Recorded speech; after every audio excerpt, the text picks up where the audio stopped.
This is getting interesting, folks. I kind of want to just go through all this without editing because my thoughts are kind of just shooting all over the place. So I'm going to do my best to rein all that in, and we're going to talk about WandaVision season 3, episode 3, spoilers. Although I am realizing there probably won't be a second season. If this show is doing what we're all pretty much sure it's doing, there's no second season anywhere in store for this. Which is a bit disappointing. I will admit that. But I mean, hey, all good things happen to them eventually. Anyway, so this episode is called Now in Color, which is funny because at the end of the last episode, things became in color, and we jump from the 50s to the 70s, and you can tell by Vision's human hair and just the way everybody dresses. But things are extremely weird because at the end of the last episode, Wanda became pregnant somehow. She just ended up being pregnant. And so the episode starts with they're consulting with the doctor to make sure that the baby is healthy and everything. And then it turns out that she is having a rapid gestation period. And instead of taking 9 months for this baby to grow, it's like 9 hours or something. It's like a couple days, something like that, to go from not being pregnant to being ready to give birth. And I've heard the show criticized for this, like without the promise and the knowledge that there is something bigger at play, the episodes themselves aren't very interesting.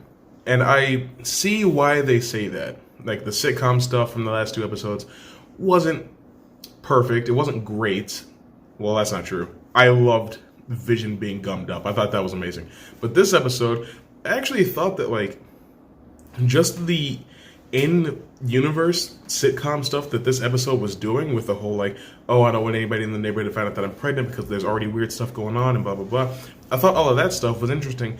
However, the episode is kind of, like, split down the middle between, sitcom cover-up, Wanda's created universe world thing that she's doing, and bigger WandaVision things. You know what I mean? Because pretty early on, Herb, the black guy, their neighbor, is doing some hedge trimming, and he just starts cutting through the wall. But what's more interesting is that the background is very much either a very poor green screen or just a painting that they're shooting in front of. Like, this, like, I know, like, I think the first episode was called Filmed in Front of a Live Studio Audience or something like that. But this episode is definitely soundstage. We built a set. We are shooting a show because that background is so uncanny. And it's like, I don't like that. I don't like that. But then Vision seems to be extremely concerned about, like, this isn't normal. What's going on? How is our baby growing so fast? Stuff like that. And I totally get that because it is weird. It's not exactly a thing that normally happens. But Wanda kind of nips that in the bud. And you know what I mean? Because there's a part where he's like our neighbors are doing weird things and weird stuff has been happening since we got here. I think there's something wrong. And Wanda's like, I don't like that you said that. So it just cuts back 10 seconds and Vision says something completely different. And so it really does give credence to the theory that Vision's not even in on this. This is purely Wanda, because as far as we know, Vision is dead, so there's no way that he could really have any agency in this. But it seems like there's something going on with the Mind Stone or something, because obviously she got her powers from the Mind Stone, and Vision was brought to life by the Mind Stone. But the Mind Stone that we have is destroyed, and then the one that was in Endgame was put back where it belongs.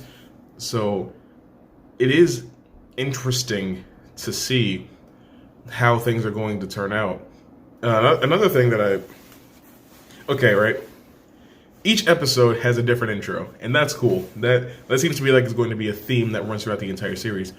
But another thing that each episode has that is unique to the episode that we're discussing in particular is the commercial that airs at about the midpoint of the episode, about 10, 11 minutes in. This time, it was for soap. And it was, I can't actually remember exactly, I think it was Hydra Soak.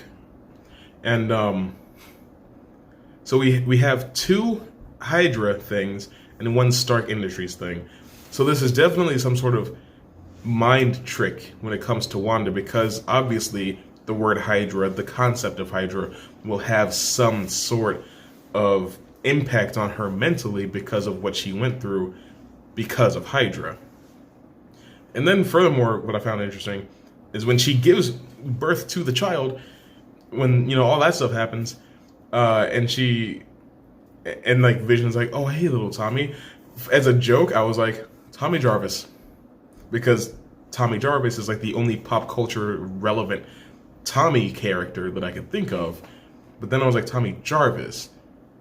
Is that it? Is that the joke? Because Vision used to be Jarvis. Is that why the writers came up with Tommy in particular? But if that's the case, then the other name, Billy, I can't come up with anything for that, honestly. So if you've got something, let me know. But after that, it's like, okay, there's a second baby coming. And I was like, well, that makes sense. Wanda's a twin.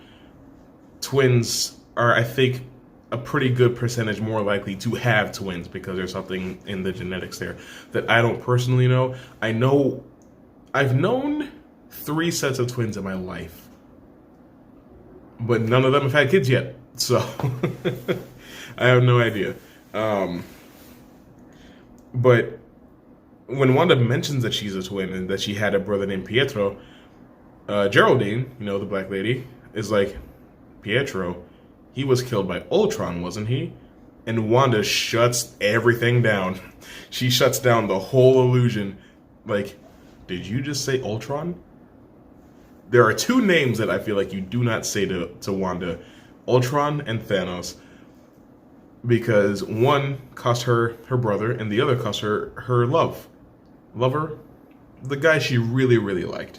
So, I don't know if Geraldine... Okay, because at the same time, the neighbors, Agnes and Herb, are talking about how strange it is that Geraldine just kind of showed up out of nowhere. She doesn't have a husband, a family, a home, any of that stuff. And Herb is alluding to some sort of thing regarding as to why Geraldine is there in the first place, but Agnes shuts that shit down too. And I'm like, okay, I don't know why I was expecting them to actually give us the answer when we're 37.5% of the way through the series, but I was hoping that they'd give us something that we can work with, but they kind of did.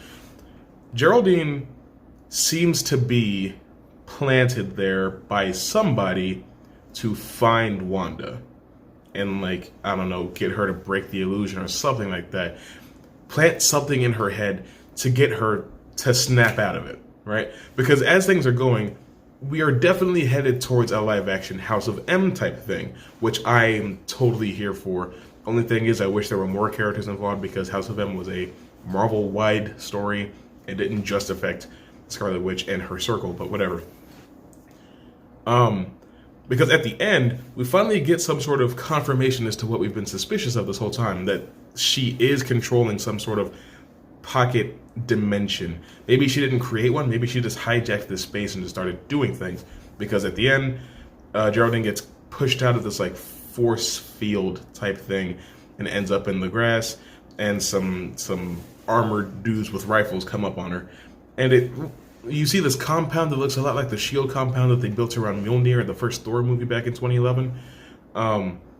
So since S.H.I.E.L.D. isn't really a thing, I don't think it's particularly S.H.I.E.L.D. because she also has a necklace that has a sword on it. So maybe it's Sword. I don't know if Sword had any role in the Captain Marvel movie because I still haven't seen that movie, but if there was anything that sets up Sword in that movie, it would be pretty cool to see it come back around in this show. Because as far as I know, there isn't really a Sword agency yet. If you don't know what Sword is, it's basically S.H.I.E.L.D. but for outer space related things. So technically in the Avengers, it should have been Sword that was worried about the Tesseract more than S.H.I.E.L.D., but they just didn't build that up yet. And then like as the camera pans, you can still see like the effect that they're using to let you know that there's some sort of barrier. So I really do think that she just hijacked this area and just started doing Scarlet Witch things. And somebody out there, some agency, some group of people is trying to get in there and get her because she's a danger to pretty much the entire world. But they're just not able to. I don't know. We're not supposed to know everything just yet. Obviously, there's 5 episodes left this season. But I am very interested. I'm not exactly theory crafting myself yet. If you are, go ahead and tell me what your theories are in the comments, especially now that we've gotten this, which is actually a really big piece in trying to, put this whole puzzle together. But episode 3 of WandaVision, now in color. Have you seen it? What did you think about it? Whatever it is, whatever you think about below, just give me these always more videos. Let me go ahead and click somewhere on the screen that will take you to somewhere else. You can also buy my shirts. I'll see you very soon.